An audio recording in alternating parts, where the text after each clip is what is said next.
దేశంలో ఉన్న కోట్లాది మంది జనాభాకు కోర్టులో న్యాయమూర్తుల సంఖ్య తక్కువగా ఉండడంతో కేంద్ర ప్రభుత్వం మెగా లోక్ అదాలత్ తీసుకొచ్చింది అని జిల్లా ప్రధాన న్యాయమూర్తి సునం శ్రీనివాస్ రెడ్డి తెలిపారు.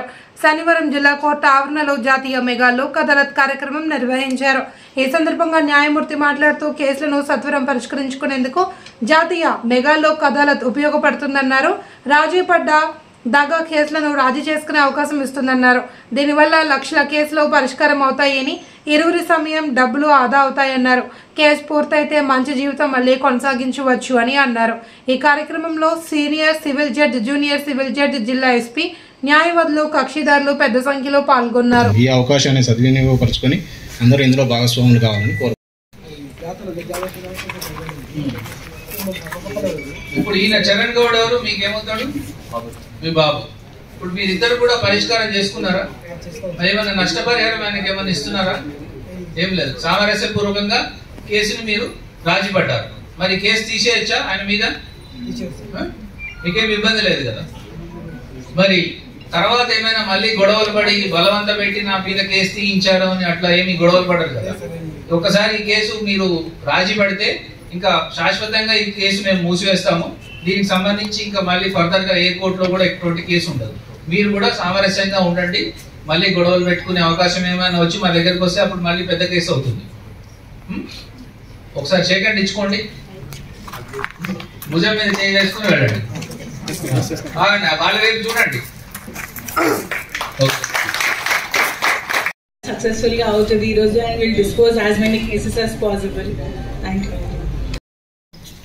And all other judicial officers, Bar Council President Garu and all the members, various bank managers, senior councils, ikkadiki vichesina kakshidarlu prajalandaru and ma police sibbandi and ma media, electronic and print media అందరికి కూడా very good morning.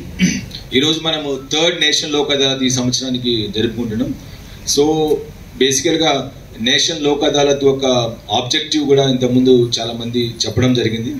So బేసికల్గా దీనికి మనము ఈ ఏదో మనకు చనిక ఆవేశంలో ఆ టైంలో గెట్టు దగ్గర కావచ్చు, లేకపోతే ఇంకో ఇంటి ముందర కావచ్చు, అట్లా ఇక్కడ ఏదో చిన్న కొట్లాడుకోవడం, గొడవ పడడం, లేకపోతే తిట్టుకోవడం వల్ల వాళ్ళు ఇమీడియట్గా పోలీస్ స్టేషన్ రావడము, పోలీస్ స్టేషన్ రాగానే ఇమీడియట్గా మనం ఎఫ్ఐఆర్ రిజిస్టర్ చేయడము అట్లా ఉంటుంది.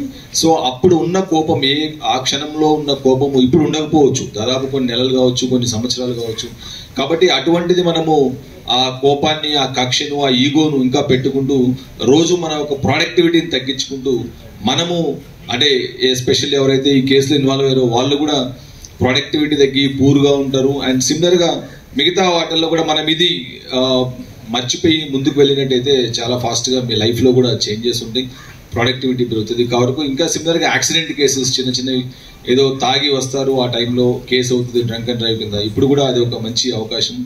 సిమిలర్గా మన బ్యాంక్ మేనేజర్స్ కూడా చెప్తున్నారు, చిన్న డిఫాల్ట్స్ ఉంటాయి, ఎకనామిక్ హార్డ్షిప్ ఉంటుంది, టైంకి పే చేయలేకపోతారు, దాంతో అవి కూడా ఇప్పుడు మీరు సెటిల్ చేసుకునే దానికి అవకాశం ఉంటుంది.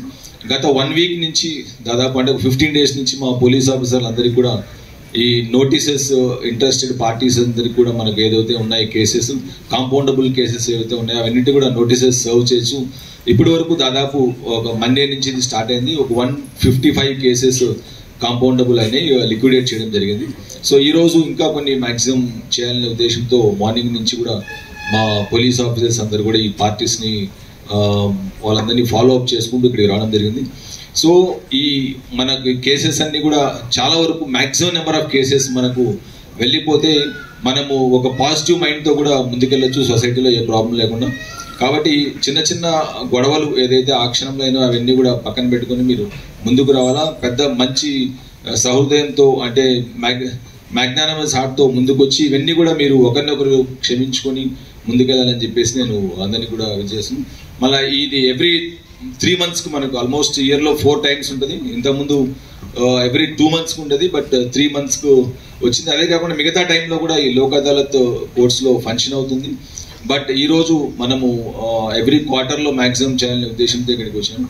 కాబట్టి ఈ సమావేశానికి విచ్చేసిన ఈ కక్షిదారులందరూ, మళ్ళీ దీన్ని ఆర్గనైజ్ చేసిన జ్యుడిషియల్ ఆఫీసర్స్ అండ్ మన బార్ అసోసియేషన్ వాళ్ళందరికీ కూడా నేను కృతజ్ఞతలు తెలుపుకుంటూ సెలవు తీసుకుంటున్నాను. నిర్వహిస్తున్నాం కాబట్టి ముందుగా మీకు శుభాభినందనలు తెలియజేసుకుంటున్నాను. ఆ తర్వాత నేను నా వేదిక మీద ఉన్నటువంటి జిల్లా ఎస్పీ నారాయణ రెడ్డి గారికి, మా బార్ అసోసియేషన్ ప్రెసిడెంట్ బసవరాజు గారికి, అది పరిష్కారం అవడానికి చాలా సమయం పట్టవచ్చు. మన భారతదేశం గురించి మీకు కొద్దిగా తెలిసే ఉంటుంది. కోట్లలో జనాభాలు ఉంది, కానీ న్యాయమూర్తుల సంఖ్య, కోర్టుల సంఖ్య చాలా తక్కువగా ఉంది. అందుకని ప్రజలందరికీ కూడా న్యాయ వ్యవస్థ మీద గొప్ప నమ్మకము, విశ్వాసము ఉన్నాయి. కానీ వారు వేసినటువంటి కేసుల్ని సత్వరంగా ఒక కాల పరిమితి లోపల పరిష్కారం చేయడానికి అవకాశం ఉండటం లేదు. ఎందుకంటే ఒక్కరే న్యాయమూర్తి ఉంటారు, ఒక కోర్టుకి వేల సంఖ్యలో కేసులు ఉంటాయి. ఆ కేసులన్నీ కూడా తొందరగా పరిష్కారం అవ్వాలంటే కూడా సిబ్బంది సరిగ్గా ఉండరు, వాయిదాలు ఉంటాయి, తర్వాత చట్టపరమైనటువంటి ఇబ్బందులు ఉంటాయి. కాబట్టి త్వరగా పరిష్కారం చేసుకునే అవకాశం రాకపోవచ్చు. ఇవన్నీ చట్టంలో ఉన్నటువంటి ఇబ్బందికరమైన పరిస్థితులు.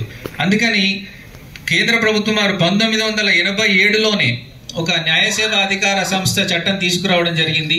ఈ చట్ట పరిధిలో రాజీ పడదగ్గ సివిల్, క్రిమినల్ కేసులన్నీ కూడా ఇరుపక్షాల వారిని కూర్చోబెట్టి రాజీ చేసి, రాజీ మార్గమే రాజమార్గం అనే నానుడితో ఈ చట్టం తీసుకురావడం జరిగింది. ఈ చట్టం వల్ల దాదాపు లక్షల్లో కేసులు పరిష్కారం అవుతున్నాయి.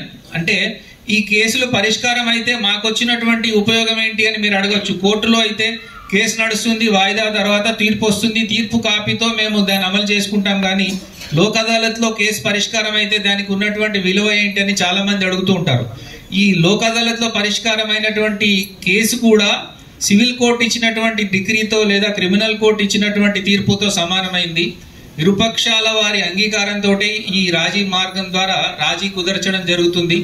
ఒకవేళ ఈ రాజీ మార్గం ద్వారా కుదిరిన కేసులో అవతలి వ్యక్తి వారు దానికి ఒప్పుకోకపోతే దాన్ని సివిల్ కోర్టు డిగ్రీ కింద దాన్ని పరిగణించి మరి అందులో మీకు కావాల్సినటువంటి ఏదైతే మీకు చట్టం ద్వారా పరిష్కారం చూపబడిందో ఆ పరిష్కారాన్ని మళ్ళీ అమలు పరిచేలా కూడా మీకు అవకాశం ఉంటుంది. తర్వాత అయినా మీరు కేసు కూడా మళ్ళీ వేసుకోవచ్చు. అవతలి పక్షం వారు ఒప్పుకుని ఇప్పుడు ఒప్పుకోలేదు కాబట్టి దాన్ని అమలు పరిచేలా మాకు అధికారాలని ఉపయోగించుకుని అవతలి పార్టీ వారి మీద మేము మళ్ళీ ఉత్తర్వులు ఇచ్చే అవకాశం ఉంటుంది. కాబట్టి ఇది కోర్టు డిగ్రీతో సమానం.